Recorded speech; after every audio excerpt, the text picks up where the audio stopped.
किसी तारुफ के मोहताज नहीं है। अरे मुकेश भाई मैं बहुत छोटा कलाकार हूँ। आप बड़े कलाकार की यही खासियत होती है कि वो हमेशा छोटा ही रहता है। एक बार ताली हो जाए जोरदार। मुकेश जी का बड़ कलाकार और का छोट कलाकार, अगर यहाँ लोग दिल में जगह बात तो वो कलाकार हमेशा चमकत रहेला, और जेकरा अगर लोग के दिल में अगर जगह कम हो गई कोनो कलाकार खातिर तो दिन से कलाकार हीरो से जीरो खेला गया। देशराज भाई के घर के फंक्शन में बहुत बहुत शुभकामना। और आई 2 लाइन गाए तनी स्किल दिखा बेसलिंग देखी तो काहे मारत है।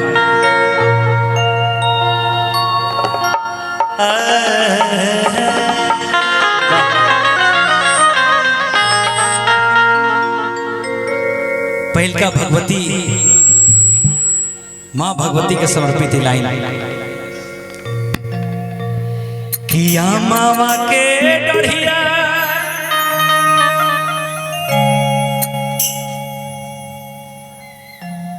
हाँ ये फिसिल हम चाहते नहीं के मरलो सर बजाइए तो बजाइए तो कैसे मारे कैसे बजाए हैं फिसिल। तुम कोयल की तरह बजाओ था यार। एक बार फिर से मारिए तो सब लोग आपको देखेंगे। एक बार मारिए तो। अच्छा जब हम लाइन टाइम तब मारिएगा। हाँ लड़की वाला ने क्या सीटी मारे के, लड़की देख के जब कॉलेज में सीटी बजा जाला तो नहीं के मारे के, कोयल वाला मारे के बात। आमवा के डढ़िया मैया हो कोयलिया बोले कोयलिया। भूल गए कैमरा संभालने में आप भैया। अरे पीछाऊ से सीटी मारा था लो, गोल फाड़ा था लो की हो तो पीछे से सीटी दूसरों तरह के आवेला। वह सीटी पीछे अच्छा वो वाला सीटी नाक खड़े वाला। अभी हम गाना ही गौले नहीं, हम स्टेज पे चढ़नी है तो एगो हमारे भाई कहले जे ई गाना 2 लाइन जरूर गा दीजिएगा। मैंने कहा कि ठीक है ये गाना 2 लाइन जरूर गाऊंगा। निकेश बाबा आमवा के डढ़िया मैया हो कोयलिया बोले कोयलिया बोलिया सुहावा लगे कोयलिया। निमिया के डढ़िया मैया हो चुचुहिया बोले चुचुहिया बोलिया सुहावा लगे चुचुहिया। जागी जागी मैया भइले भोर भीनु सरवा। लेकिन ई गीत अगर हम ज्यादा गाए तो रुआ भावुक हो जाए, काहे कि कन्यादान के धुन होते। और कन्यादान के धुन जे बा अपना तरफ जे म्यूजिक समझेला लोग बा सब जानकारे लोग हमसे हमरा से ज्यादा जानकार लोग मंच पर बैठल बाटे। हमरा ही बुझाते जे ज्यादा गवला पर माहौल जे बटे वो भावुक हो जाए।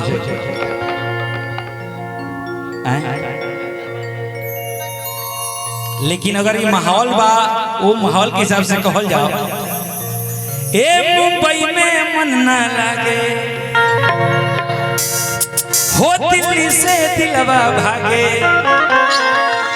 तो मन भर गइल बा देख देख के लाल किला। आयो टिंग देखत नहीं न कहत नहीं देश राज बुझाता भैया खियाइले नहीं खा मजगर नहीं खेआवा। अरे चलो ना घुमा दी देखी देखत नहीं न ये चाहत नहीं कि अरे सामरे बाड़ू तका भाई। अरे दादा रे दादा अरे सोझा न टिकी है गोर हो कि फिल्टर जनी लगई हो। गर्लफ्रेंड के दिखाओ तो हमरा के मत दिखावलो, घाटा में पड़ जाई बोलो। कहे कि ढेर लोग गर्लफ्रेंड हमारा पर गलती से फिदा हो गई पड़ी सो, लास्ट में हमरो जान छोड़ा के पड़ल बटे। ये अलग बात हम बदनाम नहीं थे अब कहीं काहे बार बार मिस आवत रहलक हौसे कहती भाई भाई एकरा के यूट्यूब पर मत डाल दिया लोग जीतो आनंद फंस गए 50 लड़कियों से काहे कि अगर सीजन चलता है फंसे वाला देखो तर ना भाई या तो घर हो देखे के बा हमरा तो जाते देखे अशोक भाई और धनंजय भाई और हम तो घर देखना शंकर भैया से सीखे हैं उनसे ज्यादा घर कोई बढ़िया से नहीं देख सकता है। अरे समरे बड़ू तका भाई अरे सोझा नटकी है गोरू तो फिल्टर जनी लगई हो तू तो यो सही बड़ू बेजोर हो। ये वीडियो बना लो सब भाई सब अपना अपना गर्लफ्रेंड में हर कलर का भेज दियो सब आ कहे सके जीतानंद हमनी के पानी पुलता रहे ये जीतानंद तरह के नहीं कह तू तारा लोग मन के बात जीतानंद कहता रहे तो चलो ना घुमा दी तो है छपरा जिला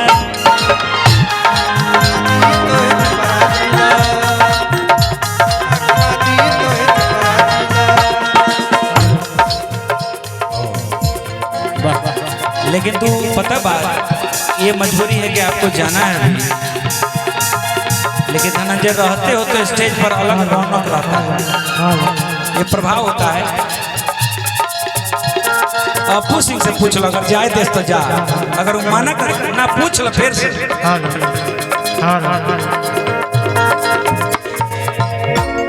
मुंबई में मन ना लागे दिल्ली से दिलवा भागे हमारा डीजे बिट्टू भाई जे हमारा छोट भाई धनंजय के मैनेजमेंट देखे हमरा तो सब पुरस्कार का हो देखो भाई अपना पेमेंट में से निकाल के इतना माल हमरा के दे देलो ई कम हिम्मत के बात बा ओकरा से तो हम कंजूस बनी के 1 रुपया ना दे दे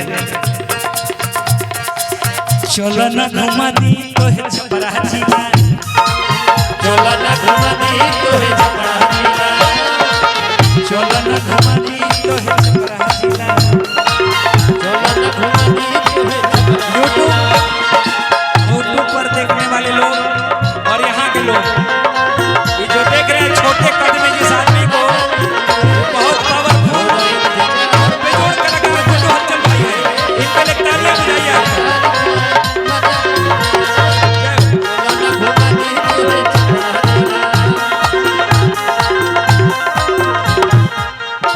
भाई देखा था ये पैसा आवे लगा कितना ये पैसा ना आई अपन खुशी के जा ए भैया रोको तू लोग डांस करे खाते आइलो हलो कि उ लोग भेजला सन लोग त तू का सोचतो हमरा खराब लगता हमरो निमने लगता आइलो हलो तो गाना तो तब न सजेला देखा अगर डांसो सीखे हो तो हम लोग गुड्डू हलचल से डांस सीखे हम क्या गजब का नाचता है रे भाई लड़का ये और गाता भी है मेरा भाई जबरदस्त लेकिन हई लो जाई बोलो ए लो खातिर को हमरा अपने गाना याद आ गइल ए दीदी के देवर बड़ा मुंह लटकइले और देसीला जौन बनारस में जौन ताल चलेला ऊ हो अरे लगता कि